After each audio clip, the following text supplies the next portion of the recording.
We're here at the Iowa State University IMSC department.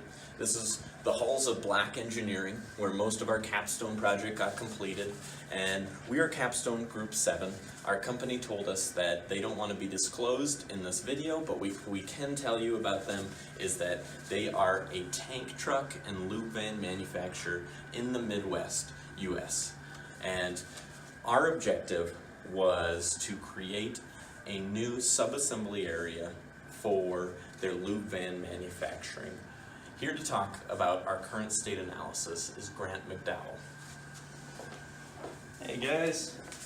So for our current state analysis, or CSA, we performed a work sampling study, an observed time study, a spaghetti diagram, and a REBA analysis.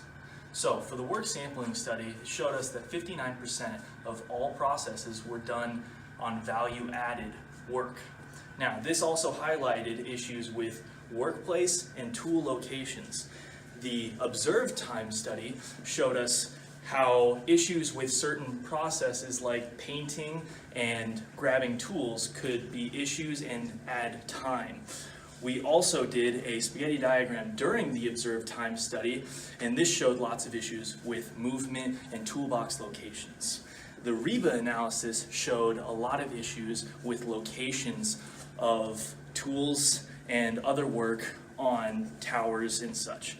Dalton here is going to talk about the FSD. Hi guys. So to meet all of our objectives, which are listed, we need to reduce the subassembly cycle time by 15%, we need to reduce the hours in the bay by 10%, we need to reduce the REBA score by 15%, and we also need to reduce the overall labor hours in the bay for the loop truck by 25%. Develop a process communication between sales and the shop to improve the bill of materials. This new bill of materials will fit the 80% of all towers built, as not all towers are standard. There are some customs. So, how the group met these objectives are: we created a standard work booklet for pumps, meters, and the tower assembly. The standard process alone would reduce the labor by 53%. Standard tasks are now running in parallel, which is where we get our reduction in. Also, the current bay time is from 4 days to 14.8 hours. The next thing that we did was an AutoCAD layout in 2D. This was of the new subassembly area, which reduced travel time and also reduced time of the subassemblies as well due to standard work processes. We also did a workbench redesign inside that subassembly cell to reduce time for grabbing tools or finding tools or missing tools, things like that.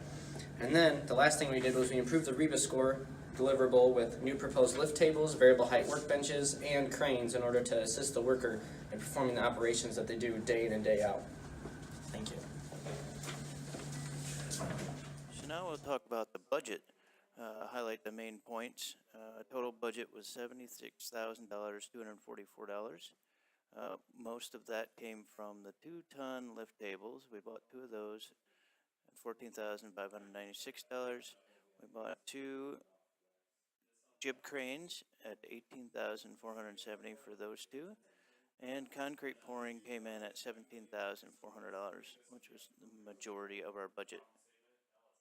After creating standard work and the new layout to reduce operator movement, we had a total labor savings of a little over $318,000 over a 3-year period.